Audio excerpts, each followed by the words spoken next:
കോതമംഗലത്ത് പെൺകുട്ടി ജീവനൊടുക്കിയതുമായി ബന്ധപ്പെട്ട കേസ് കേന്ദ്ര ഏജൻസികൾ അന്വേഷിക്കണമെന്ന സിറോ മലബാർ സഭയുടെ നിലപാട് സർക്കാരിന് തലവേദനയാകും. സഭ public affairs commission secretary father James കൊക്കാവയലിലാണ് ഇക്കാര്യം അറിയിച്ചത്. കേസ് NIA അന്വേഷിക്കണമെന്ന് പെൺകുട്ടിയുടെ അമ്മയും കത്തോലിക്ക കോൺഗ്രസും കേന്ദ്ര സർക്കാരിനോട് ആവശ്യപ്പെട്ടതിനോട് ഐക്യദാർഢ്യം പ്രഖ്യാപിക്കുന്നു.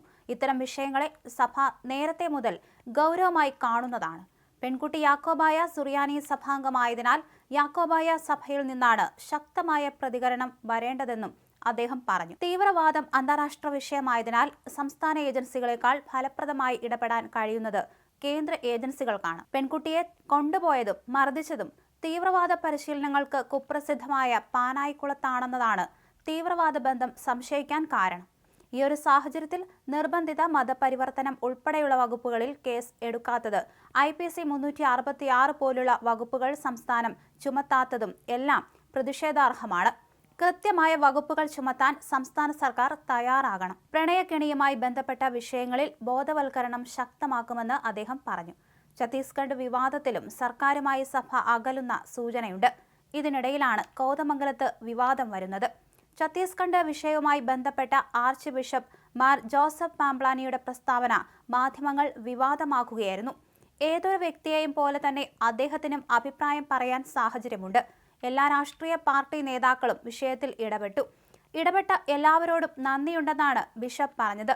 പങ്കെടുത്ത വ്യക്തികളോട് നന്ദി പറയേണ്ടത് ഉത്തരവാദിത്തമാണ്. കേന്ദ്ര സർക്കാരിൽ ഇടപെടാൻ സാധിക്കുന്ന രാഷ്ട്രീയ പാർട്ടികളുടെ പ്രതിനിധികളായതിനാൽ BJP സംസ്ഥാന പ്രസിഡന്റ് രാജീവ് ചന്ദ്രശേഖറും ഷോൺ ജോർജും വിഷയത്തിൽ ഫലപ്രദമായി ഇടപെട്ടു. ശക്തമായ ഇടപെടലുണ്ടായപ്പോൾ നന്ദി പറയേണ്ട ചുമതല സഭയ്ക്കുണ്ട്. എല്ലാവർക്കും പൊതുവായി നന്ദി പറഞ്ഞതിനെ രാഷ്ട്രീയവൽക്കരിക്കേണ്ടതില്ല. ഇക്കാര്യങ്ങളുമായി ബന്ധപ്പെട്ട് CPM പ്രസ്താവനകൾ നിർഭാഗ്യകരമാണ്. CPM ഇത്തരം വിഷയങ്ങളിൽ കൂടുതൽ മതേതര നിലപാടുകൾ സ്വീകരിക്കണമെന്ന് സഭ ആവശ്യപ്പെടുന്നു. ഇതിനൊപ്പം കോശി കമ്മീഷൻ റിപ്പോർട്ടും ചർച്ചയാകുന്നുണ്ട്.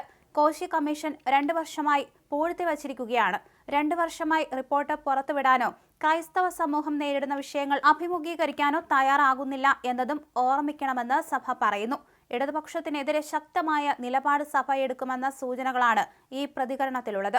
സഭാസ്ഥാനത്ത് ആരും വന്നാലും ഇറക്കിവിടുകയോ സ്വീകരിക്കാതിരിക്കുകയോ ചെയ്യാറില്ലെന്ന് BJP നേതാക്കൾ കേക്കുമായി എത്തുന്ന വിഷയത്തിൽ അദ്ദേഹം പ്രതികരിച്ചു. റമീസിന്റെ ക്രൂര പീഡനത്തിൽ മനം നൊന്താണ് പെൺകുട്ടി കഴിഞ്ഞ ദിവസം ജീവനൊടുക്കിയത്. ആത്മഹത്യാക്കുറിപ്പും പുറത്തു വന്നിരുന്നു. ഈ ആത്മഹത്യാക്കുറിപ്പിലാണ് ഇത്തരത്തിൽ റമീസിനും കുടുംബത്തിനുമെതിരെ വ്യക്തമായ ആരോപണങ്ങൾ ഉന്നയിച്ചിരിക്കുന്നത്. തന്നെ മുറിയിൽ പൂട്ടിയിട്ടുവെന്നും മതം മാറാൻ പ്രേരിപ്പിച്ചുവെന്നും പറഞ്ഞ് ഒരുപാട് ഉപദ്രവിച്ചുവെന്നാണ് പെൺകുട്ടി പറഞ്ഞിരിക്കുന്നത്.